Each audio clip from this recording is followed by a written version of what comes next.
If your next destination is in Sreemangal, বাজেটের মধ্যে একটা luxurious resort and private pool experience নিতে চাচ্ছেন, সাথে বাঙালি খাবারের সমারোহ, সাথে প্রাকৃতিক সৌন্দর্যের view, then don't skip this video. ভোর 6টার ট্রেন ধরে দুই সাইডে অপরূপ সৌন্দর্য উপভোগ করতে করতে চলে গেলাম শ্রীমঙ্গল ট্রেন স্টেশনে এবং এখান থেকে একটা অটো নিলাম। অটোর ভাড়া পড়েছিল 150।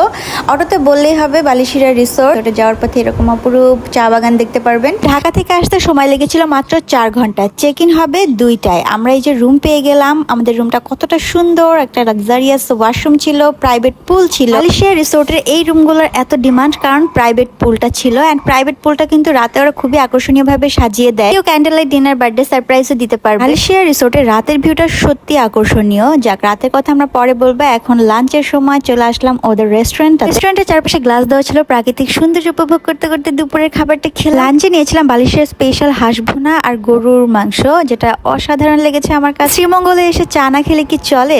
ওদের চাটা হাইলি রিকমেন্ডেড, সবাই ট্রাই করবে। এত মজার একটা দুপুরের খাবার খাওয়া শেষে এখন বালিশিরা রিসোর্টটা ঘুরে দেখার পালা। রিসোর্টের পিছনে ছিল বিশাল এক পাহাড়, আর রিসোর্টটা এত বড় ছিল যে আপনি একদিনে ঘুরে শেষ করতে পারবেন না। কিডস জোন ছিল, বিভিন্ন জায়গায় ছবি তোলার জন্য ছিল অসংখ্য জায়গা, সুন্দর সুন্দর কটেজ ছিল। দেখতে দেখতে ক্ষুধা লেগেছে, আমরা স্ন্যাক্স অর্ডার করে ওদের স্পেশাল চাউমিনটা। গুড অ্যামাউন্ট অফ শ্রিম্প, তারপর হচ্ছে স্কুইড, মাশরুম, সবকিছু খুবই ওভারলোডেড ছিল।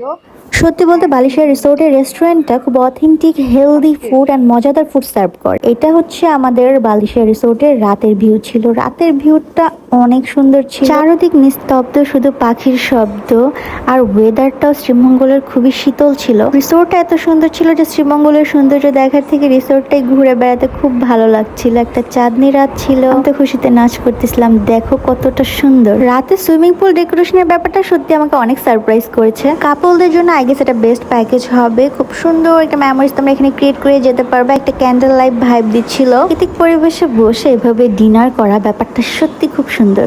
তাড়াতাড়ি করে ঘুমিয়ে পড়লাম কারণ সকালে রয়েছে বালিশিরা থেকে কমপ্লিমেন্টারি ব্রেকফাস্ট, বুফে ব্রেকফাস্ট। তো তোমরা আনলিমিটেড পরোটা, ভাজি, ডিম, রেড সস পাস্তা, ডাল, তারপর হচ্ছে ফিরনি নিতে পারবে। ব্রেকফাস্ট হয়ে শিফট হয়ে যায় আমরা উডেন কটেজ রুমটাতে। নেক্সট দিনের অ্যাক্টিভিটিস, কোথায় গেলাম, কি কি করলাম, এন্ড মোর ডিটেইলস পাওয়ার জন্য স্টে টিউন ফর পার্ট 2।